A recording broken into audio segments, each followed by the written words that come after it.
How's it going, guys? I'm Mike Dwyer from the Bunker Recordings and BetterMixes.com, and today I've got a cool trick for you to show you how to add a ton of excitement to your guitar tracks.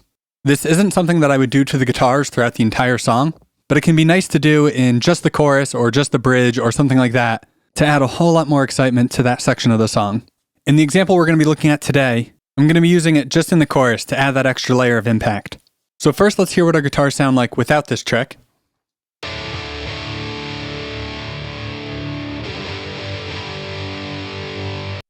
So we got our crunchy guitars there, and then I set up this send called guitar wide, and that's sending our guitar's Prefader to this aux track right here. So without any processing on it, if we listen to just this aux track, those are our guitars. So let's see what we're doing to this aux track to make it special. So first up, I have my beloved Pro Q3, and we are doing a lot here. So first we have a low shelf here cutting almost 13 decibels at about 450 hertz. Then we have a big old boost, about 6 decibels at 9K, and then a low pass filter around 7K. So let's listen to each one of these individually to see what they're doing. First, let's start with this low shelf. So obviously making our guitars much thinner. Then let's check out this boost.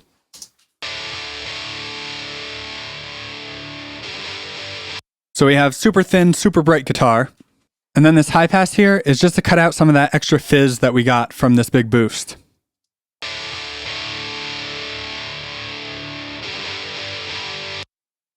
So one more quick before and after of the whole plugin. Here's without.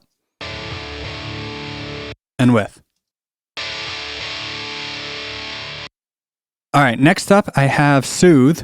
I absolutely love this plugin. I'm planning on making a whole video about it pretty soon.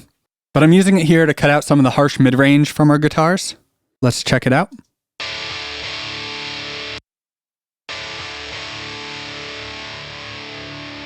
So just a lot smoother with it. Now, if you don't have Soothe, you could do almost the same thing in this case with just an EQ. If we go back to this, we could just do, a big old dip around 4K or something.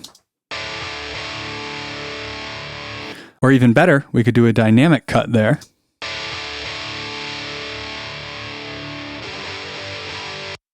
But in this case, I figured I'd let Soothe do it. So now we've got our super bright guitar, but it's not harsh. Next, I've got Virtual Tape Machine from Slate. This definitely isn't a critical part of this process. I just thought I'd add it to give a little bit of saturation and maybe let it smooth out the top end a little bit more. Let's hear it.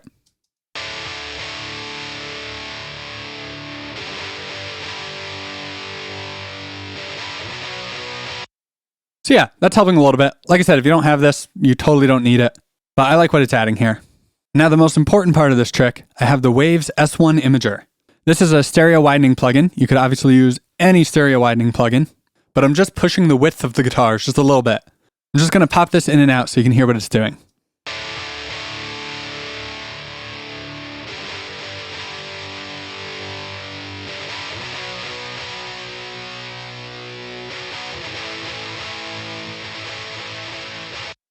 So I've got the width knob here at 1.62, 1 being normal width.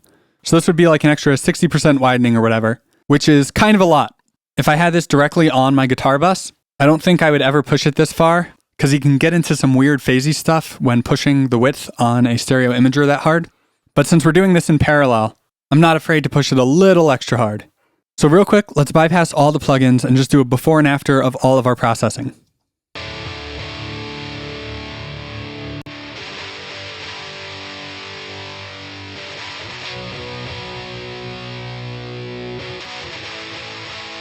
So now we have these super bright, super wide guitars, which obviously by themselves sound a little funky, but now we're going to mix them in with our original guitars. So I'm just going to bring the fader down all the way and then slowly blend this in until it's where I like it.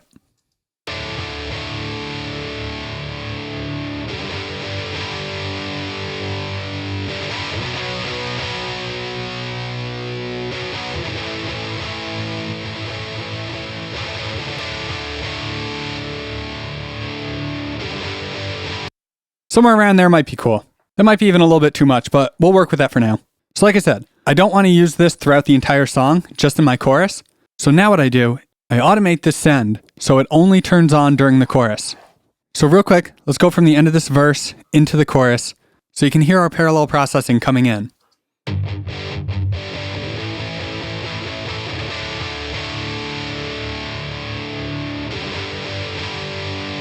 So obviously it got a bit louder, which is actually going to help us anyway, because if I wasn't doing this trick, I would probably just have to automate the volume of the guitars up in the chorus anyway. But it's also adding all that extra top end and all that extra width. So let's put these into context.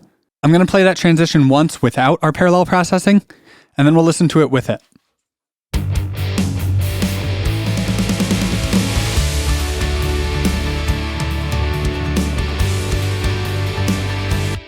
And with it.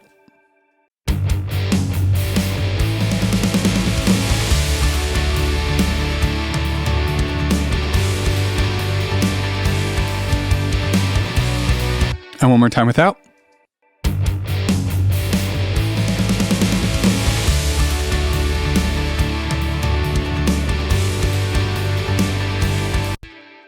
So yeah, it's just a lot bigger and a lot more exciting with it in.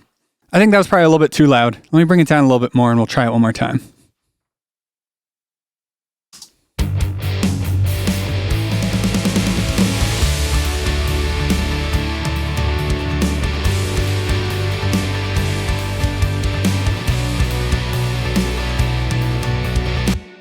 Yeah, that level feels a lot better to me. Now I want to show you one more thing on this topic. If you happen to own iZotope's Ozone, they have a cool plugin called Imager that lets you do this in a little bit of a different way. So I have Ozone Imager loaded up directly on our guitar bus. And what's cool about this is it's a multi-band stereo widener. So in this case, I set up 3 bands. One is everything below 1K. One is between 1K and about 4.5K. And one of them is 4.5K up. Now on the low band, we are not doing any widening at all. Then on our mid band, we're doing a good bit here, 37%. And then on our high band, we're doing 62%. So just like the parallel processing we did before, where we EQ'd out most of the low end of the guitar, so we're really only widening the top end, this is doing something similar. So I'm just going to play the guitars again, and I'm going to flip this in and out so you can hear the difference.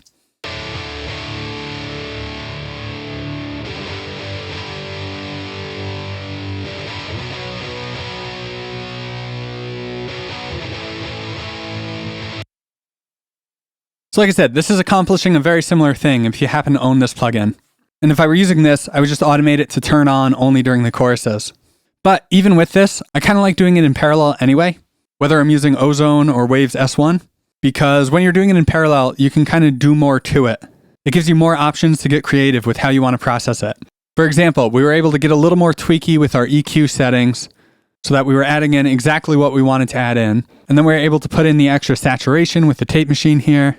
But obviously you could get way crazier with it. If these guitars were less distorted and therefore more dynamic, I might put a compressor on this, so our super wide bright parallel track was really compressed and super consistent. Or you could get really crazy with it and put on, I don't know, all kinds of crazy effects. Reverbs, flangers, delays, I don't know, whatever. That's the fun of it, just finding crazy sounds that work. But so I hope you guys found this video helpful. If you did, be sure to leave a thumbs up and subscribe. And head on over to bettermixes.com to grab a free copy of my Ultimate EQ cheat sheet.